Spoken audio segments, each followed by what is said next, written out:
तो अभी हम नेक्स्ट आरटीपी मई 2022 का क्वेश्चन नंबर 1 जो कि कंसेप्चुअल फ्रेमवर्क है ये कर लेंगे। क्या पता बाई चांस एग्जाम में आ जाए तो फटाफट से क्वेश्चन डिस्कस कर लेते हैं। टफ नहीं, इजी क्वेश्चन है। डिफेंस इनोवेटर्स लिमिटेड एक पब्लिक सेक्टर कंपनी है और वो वारशिप शिप्स वगैरह सबमेरिन वारशिप्स वार से रिलेटेड शिप्स वगैरह होते हैं ना, और सबमेरिन ही मैन्युफैक्चर करते हैं। XYZ प्राइवेट लिमिटेड ने डिफेंस इनोवेटर को अप्रोच किया और उनसे कहा कि उनको डिज़ाइन स्पेशली डिज़ाइन करके एक शिप बना के दे, यानी XYZ के हिसाब से एक शिप डिज़ाइन करके उनको बना के दे for the transportation of specific goods. Offer accept कर लिया डिफेंस इनोवेटर ने and both the companies entered into an agreement for the construction and delivery of 3 specifically design ships on fix price basis with variable component in respect of certain items. यानी fix price दिया जाएगा और कहीं कहीं पे component जो है variable होगा, मतलब वहां पर कंपोनेंट जो खरीदेगा तो कंपोनेंट का पैसा दिया जाएगा। अगर मान लीजिए डिफेंस इनोवेटर कंपोनेंट को खरीदेगा तो उसे XYZ पैसा दे देगा, और अगर मान लीजिए XYZ खुद ही कंपोनेंट खरीद के डिफेंस को दे देगा, और रिलेटेड इंस्टॉलेशन का एक्स्ट्रा पैसा कुछ अगर है तो वो दे दिया जाएगा। चलिए तो आगे पढ़ते फिर। Base and depot spares of all the 3 ships will be procure by defence innovator. यानी जो बेस और डिपो स्पेयर्स होता है, ये शिप्स का स्पेयर है, स्पेयर पार्ट्स है, ये कौन प्रोक्योर करेगा, मतलब खरीदेगा कौन, डिफेंस इनोवेटर। और and will be paid on the cost of the item with 13%। और मान लीजिए इसका 5 करोड़ रुपीज लगा, तो 5 करोड़ रुपीज में सर्टेन प्रॉफिट परसेंटेज जोड़ के कौन XYZ उसे पे कर देगा, रिम्बर्समेंट कर देगा। तो अब देखिए यहाँ पर बेस एंड डिपो मैंने लिखा हुआ है procure by defence innovator and cost with percentage reimburse by XYZ limited. तो ये तो बाद में रिम्बर्समेंट होगा। तो यानी अल्टीमेटली अभी मान लीजिए हम मान लीजिए मैं डिफेंस इनोवेटर हूँ, आप XYZ हो, तो मैंने क्या किया, मैंने ये बेस एंड डिपो परचेज किया। हालांकि आपके लिए जो सिप बनाऊंगा उसमें यूज होगा, तो मैंने परचेज किया है ना। तो इसका जो भी मेरा कॉस्ट लगेगा वो कॉन्ट्रैक्ट का हिस्सा है, तो मैं कॉन्ट्रैक्ट वर्क इन प्रोग्रेस में दिखा दूंगा। ऐसे फिलहाल खर्चा नहीं दिखाऊंगा, मैचिंग कंसेप्ट, जब रेवेन्यू दिखाएंगे तभी खर्चा दिखाएंगे, है ना। तो अभी मैं कॉन्ट्रैक्ट वर्क इन प्रोग्रेस का नाम का एसेट क्रिएट कर दूंगा, और बाद में जब आपको मैं डिलीवर करूंगा, मेरा परफॉर्मेंस ऑब्लिगेशन सेटिस्फाई होगा इंडेक्स 115 के हिसाब से, तब मैं क्या करूंगा, रेवेन्यू दिखाऊंगा और ये कॉन्ट्रैक्ट वर्क इन प्रोग्रेस को मैं एक्सपेंस दिखा दूंगा, है ना। जो मेरा खर्चा लगा वो एक्सपेंस दिखा दिया जाएगा, और रेवेन्यू मुझे सर्टेन मार्जिन के साथ मिलेगा, तो रेवेन्यू उतना पूरा दिखाऊंगा ग्रॉस पे, जो आएगा वो प्रॉफिट है। चलिए तो ये हमने समझ लिया। यानी अल्टीमेटली मान लीजिए मेरा 5 करोड़ रुपीस लगा खरीदने का, तो ये कॉन्ट्रैक्ट WIP हो जाएगा, कॉन्ट्रैक्ट वर्क इन प्रोग्रेस। और बाद में मान लीजिए मैं आपसे 5.5 करोड़ रुपए लेता हूं, तो जब परफॉर्मेंस ऑब्लिगेशन सेटिस्फाई होगा तो रेवेन्यू दिखाऊंगा मैं 5.5 करोड़, और एक्सपेंसेस दिख जाएगा उस टाइम में 5 करोड़, जो कॉन्ट्रैक्ट WIP एसेट अभी बना हुआ है वो बाद में एक्सपेंस दिख जाएगा। आगे the contract states that certain equipment out of variable cost item will be supplied by XYZ at free of cost. बोला कुछ कुछ इक्विपमेंट जो है वो XYZ फ्री ऑफ कॉस्ट देगा, यानी XYZ खरीद के देगा, और इंस्टॉलेशन का पैसा अलग से दे दिया जाएगा उनको। मतलब मान लीजिए मैं आप XYZ हो, मैं इनोवेटर्स हूँ, डिफेंस इनोवेटर, मैं आपके लिए सेफ बनाऊंगा। अब आप मुझे कुछ इक्विपमेंट खरीद के दोगे, तो इक्विपमेंट आप ही मुझे खरीद के दोगे है ना, तो पैसा तो आपका ही लगेगा। मेरा जो इंस्टॉलेशन का पैसा बनता है वो इंस्टॉलेशन का पैसा आप मुझे दे दोगे अलग से। तो it is therefore to be noted as under. तो इसी के बारे में 2 पॉइंट में एक्सप्लेनेशन किया हुआ है, 2 पॉइंट है, ये 2 पॉइंट इंपॉर्टेंट है, ये दोनों पॉइंट हम पढ़ेंगे, दोनों का अलग अलग कंक्लूजन निकलेगा। चलिए पहले वाला, some equipment are procure but Defence Innovators Limited in the presence of XYZ Private Limited representative for technical scrutiny as well as negotiating the prices. The vendors of this equipment are paid by Defense Innovators Limited.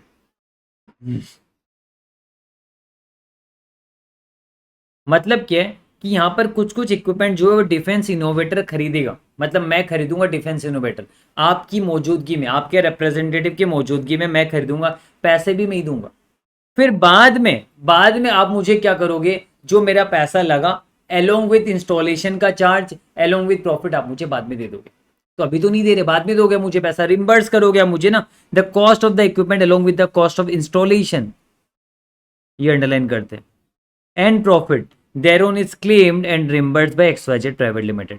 तो समझ में आ रहा है। मान लीजिए यहां पर cost मेरा 2 करोड़ लगा, इंस्टॉलेशन का मान लीजिए 1 करोड़ है मान लेता हूँ, प्रॉफिट मान लीजिए 0.2 करोड़ है, ये मेरा है। तो मेरा खर्चा लगा, जब मेरा कॉस्ट लगेगा 2 करोड़, तो मैं CWIP 2 करोड़ दिखा दूंगा। इंस्टॉलेशन का खर्चा अगर मैं करूंगा मान लीजिए 1 करोड़ रुपया, तो 1 करोड़ भी मैं कॉन्ट्रैक्ट WIP में दिखा दूंगा, तो कॉन्ट्रैक्ट WIP मेरा 3 करोड़ का हो जाएगा। अब बाद में जब परफॉर्मेंस ऑब्लिगेशन सेटिस्फाई होगा, मुझे टोटल पैसा मिलेगा 3.2 करोड़। तो इतना का मैं रेवेन्यू दिखाऊंगा और 3 करोड़ का मैं क्या करूंगा, कॉन्ट्रैक्ट WIP जो मेरा था उसे एसेट से हटा के खर्चा दिखा दूंगा, है ना। इन्हें एक्सपेंस और रेवेन्यू दिखा दिया जाएगा, बात खत्म यहाँ पर। ये समझा हमने, क्योंकि यहाँ पर डिफेंस इनोवेटर मैं खुद परचेज कर रहा हूँ। ये वाला पॉइंट में आप देखिए, मैं खुद परचेज करूंगा, पैसे भी मैं ही दूंगा, है ना। बाद में आप मुझे रिम्बर्समेंट करोगे। पॉइंट नंबर 2, ये इंपॉर्टेंट है और क्वेश्चन इसी के लिए पूछ रहे हैं। There are certain other equipment for which orders are directly placed and also paid by XYZ private limited. This equipment are known as buyer furnished equipment. Buyer furnish, buyer यानी XYZ furnish equipment, यानी XYZ furnish करेगा, मतलब आप मुझे सीधा equipment खरीद के दे दोगे, मैं क्या करूंगा, वो इक्विपमेंट को इंस्टॉल कर दूंगा आपके सिप पे, है ना, और बाद में आपको सिप डिलीवर कर दूंगा। तो इस बारी इक्विपमेंट आप खरीद के मुझे दे रहे हो, मेरा पैसा लग रहा है, नहीं लग रहा है, क्या इक्विपमेंट पे मेरा कंट्रोल है, नहीं है, वो सिप में इंस्टॉल होगा और आपके पास चला जाएगा। तो इस बारी कहानी कुछ अलग है, तो वापस से पढ़ाता हूँ। There are certain other equipment which are order directly and place directly and paid also by the XYZ। इन्हें प्लेस भी कौन करेगा और पेमेंट भी कौन करेगा, XYZ करेगा। और इक्विपमेंट का नाम क्या है, buyer furnish equipment, and are deliver to the company free of cost for installing in the ship. Ship में इंस्टॉल करने के लिए डिफेंस इनोवेटर को दे दिया जाएगा। The labour cost of installation are already included in the price component of the contract, यानी contract में लेबर कॉस्ट ऑलरेडी इंक्लूडेड है।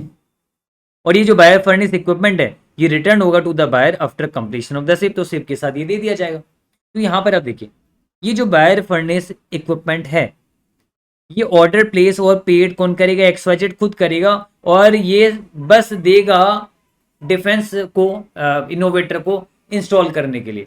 तो बताइए, डिफेंस इनोवेटर के पास ये अपने पास क्या कैपिटल वर्क इन प्रोग्रेस कह सकता है, नहीं, उसका तो पैसा ही नहीं लगा, तो वो कहाँ से गएगा, क्या अगर वो कैपिटल वर्क इन प्रोग्रेस दिखाएगा तो भी अमाउंट जीरो दिखाएगा, क्योंकि पैसे किसके लगे, XYZ के लगे, है ना। तो डिफेंस इनोवेटर यहाँ पर इसे बस ऐसे मानेगा कि एक होता है ना बेली, वर्ड हम कहते हैं ना कि बेल में दिया, बस यहाँ पर गिरवी की तरह वैसे रखने को दिया हुआ, बस वो इंस्टॉल करके उनके पास चला जाएगा।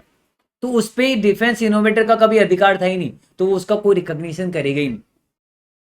तो इसलिए यहां पर can not be considered as inventory और कॉन्ट्रैक्ट वर्किंग प्रोग्रेस, इसे कंसिडर नहीं किया जाएगा। और जबकि ये कैपिटल वर्किंग प्रोग्रेस में भी नहीं आएगा, तो ये रेवेन्यू का भी हिस्सा नहीं बनेगा, सिंपल सी बात है। तो इससे रिलेटेड अगर मान लीजिए, इससे रिलेटेड मान लीजिए इसका खर्चा 2 करोड़ रुपीस लगा है, तो ये हम दिखाएंगे नहीं खर्चा, तो हम खर्चा नहीं दिखाएंगे तो हम रेवेन्यू भी नहीं दिखाएंगे, सिंपल सी बात है।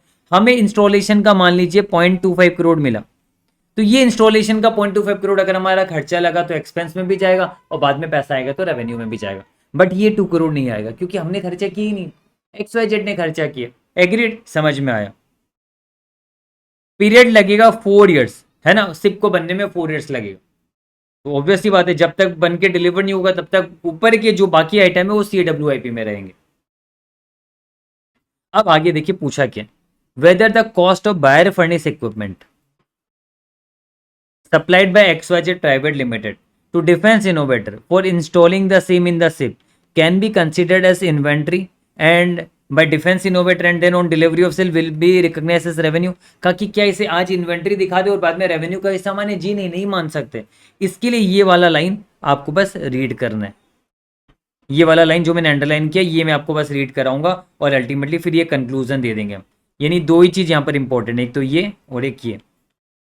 और पता है इन्वेंट्री क्या होता है, एसेट होता है, बैलेंस शीट में एसेट साइड में तो होता है। तो यहाँ पर क्वेश्चन ये लिखा गया है कि यहाँ पर इन्वेंट्री बोलने के लिए पहले वो एसेट का डेफिनेशन को मीट करना पड़ेगा, है ना। एसेट का मतलब जो फ्यूचर इकोनॉमिक बेनिफिट दे और जो रिसोर्स है, लेकिन यहाँ पर एसेट हमारा है ही नहीं, डिफेंस इनोवेटर का है ही नहीं। यहाँ पर आगे पढ़ते ये वाला, the orders in respect of buyer furnish equipment are directly placed by the buyer, यानी कौन, XYZ।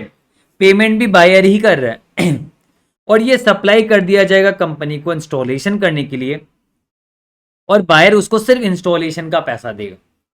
Thus the company is neither incurred any cost यानी डिफेंस कंपनी की बात कर रहे हैं, जो सप्लाई जो कॉन्ट्रैक्टर है, has neither incur any cost on BFS nor any amount is recoverable on such equipment except installation charges accordingly such equipment are not asset. इसलिए डिफेंस इनोवेटर के लिए एसेट नहीं है, ये उसका है ही नहीं कुछ भी, है ना।